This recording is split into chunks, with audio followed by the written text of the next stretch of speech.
I didn't get the job. But here's the thing. I didn't quit.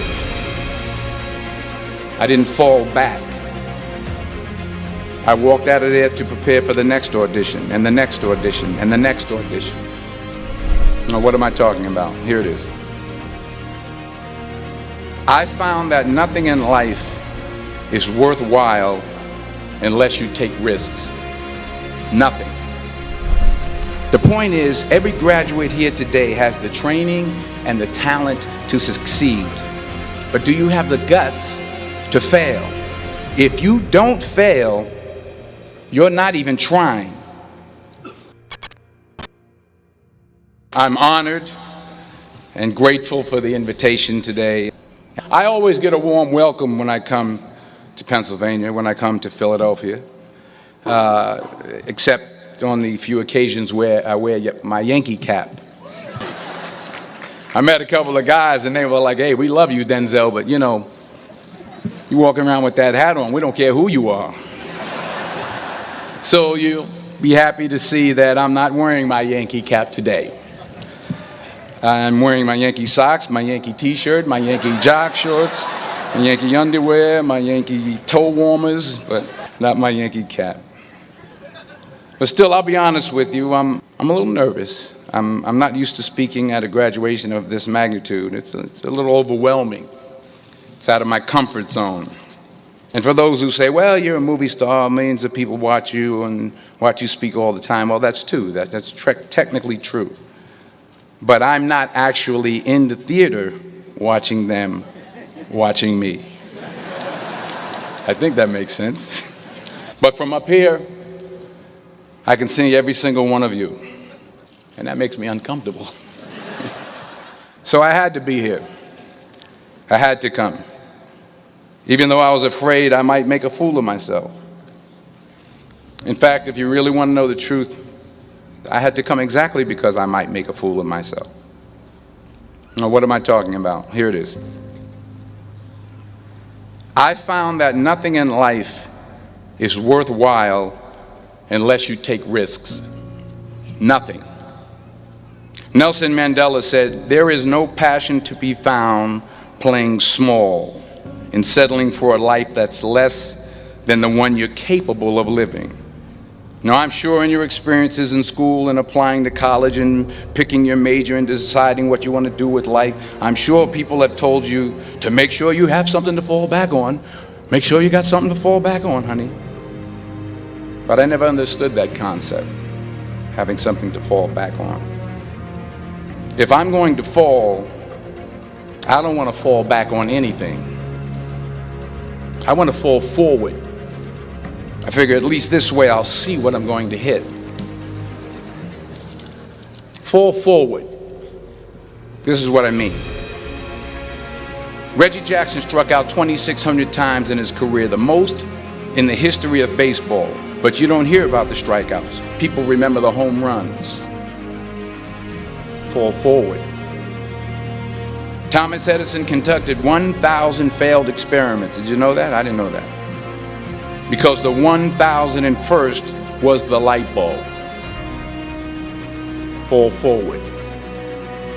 Every failed experiment is one step closer to success. You've got to take risks, and I'm sure you've probably heard that before, but I want to talk to you about why that's so important. I got 3 reasons, and then you can pick up your iPhones. First, you will fail at some point in your life. Accept it. You will lose. You will embarrass yourself. You will suck at something. There's no doubt about it. And I know that's probably not a traditional message for a graduation ceremony, but hey, I'm telling you, embrace it, because it's inevitable. In the acting business, you fail all the time. Early on in my career, I auditioned for a part in a Broadway musical. Perfect role for me, I thought, except for the fact that I can't sing. So I'm in the wings, I'm about to go on stage, but the guy in front of me, he's singing like Pavarotti, and I'm just shrinking, I'm getting smaller and smaller. I didn't get the job. But here's the thing. I didn't quit. I didn't fall back. I walked out of there to prepare for the next audition, and the next audition, and the next audition. I prayed. I prayed, and I prayed.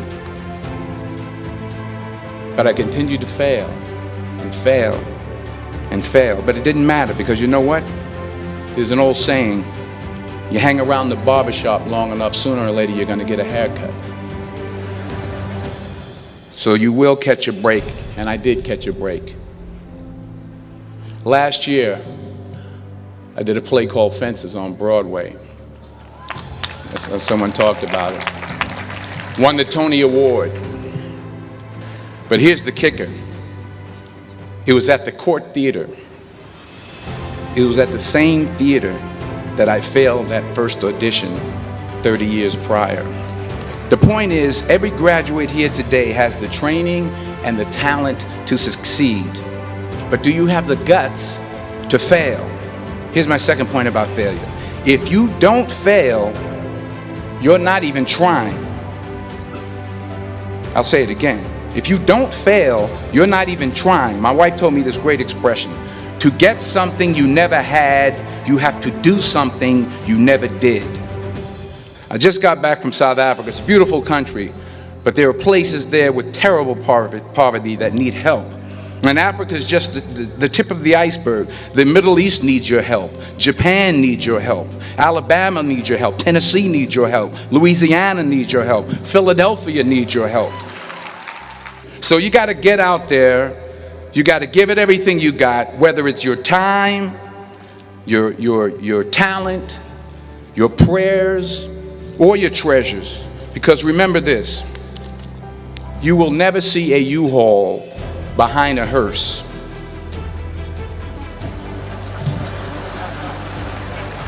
I'll say it again. You will never see a U-Haul behind a hearse. You can't take it with you. The Egyptians tried it, and all they got was robbed. So the question is, what are you going to do with what you have? I'm not talking about how much you have. Some of you are business majors. Some of you are theologians, nurses, sociologists. Some of you have money. Some of you have patience. Some of you have kindness. Some of you have love. Some of you have the gift of long suffering. Whatever it is, whatever your gift is, what are you going to do with what you have? All right, now here's my last point about failure. Sometimes it's the best way to figure out where you're going. Your life will never be a straight path. Many years ago, I did this movie called Philadelphia. We filmed some of the scenes right here on campus. Philadelphia came out in 1993. Most of you were probably still in diapers. Some of the professors too. But it was a good movie. Rent it on, Netflix. It's a good movie. Rent it. I get 23 cents every time you rent it. Please, rent it. True. Parents up there, rent it. Netflix, please. Tell your friends too. It's about a man played by Tom Hanks who's fired from his law firm because he has AIDS. He wants to sue the firm, but no one's willing to represent him until a homophobic ambulance chaser lawyer, played by yours truly, takes on the case. In a way, if you watch the movie, you'll see everything I'm talking about today. You'll see what I mean about taking risk or being willing to fail. Because taking risk is not just about going for a job. It's also about knowing what you know and what you don't know. It's about being open to people and to ideas. In the course of the film, the character I play begins to take small steps, small risks. He very, very, very slowly begins to overcome his fears. And I feel ultimately his heart becomes flooded with love. And I can't think of a better message as we send you off today. To not only take risks, but to be open to life, to accept new views, and to be open to new opinions. Because the chances you take, the people you meet, the people you love, the faith that you have, that's what's going to define you. So members of the class of 2011, this is your mission. When you leave the friendly confines of Philly, never be discouraged, never hold back, give everything you got. And when you fall throughout life, and maybe even tonight after a few many glasses of champagne, remember this: fall forward. Congratulations, I love you, God bless you, I respect you.